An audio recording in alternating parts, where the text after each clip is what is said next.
رب تبارک بر شما، عید فطر آمد مبارک بر شما. مظهر توحید و ایمان آمده، مؤمنان را عید مهمان آمده. یک ندا آید برای مؤمنان، مژده بخشش ز سوی آسمان.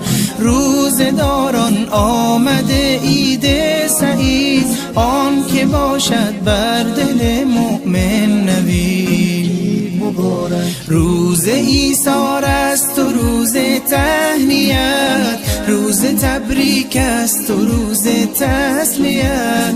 تسلیت بر روز خاران می شود، تهنیت بر روز داران می شود.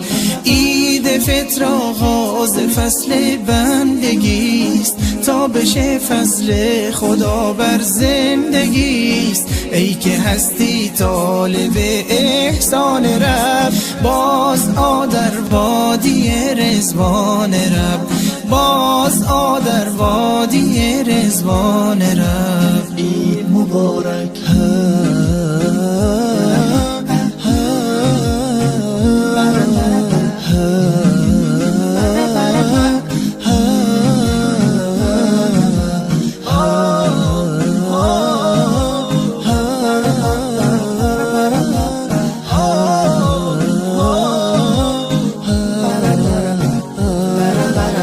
هدیه رب تبارک بر شما، عید فطر آمد مبارک بر شما.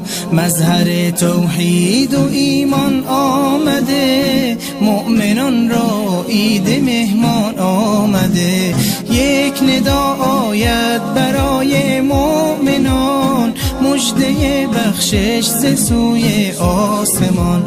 روزداران آمده عید سعید، آن که باشد بر دل مؤمن نوید.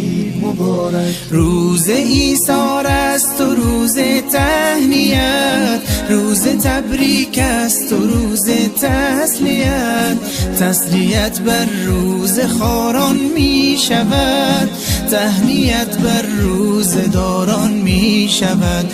عید فطر آغاز فصل بندگیست، تا بشه فضل خدا بر زندگیست. ای که هستی طالب احسان رب، باز آ در وادی رضوان رب، باز آ در وادی رضوان رب. عید مبارک.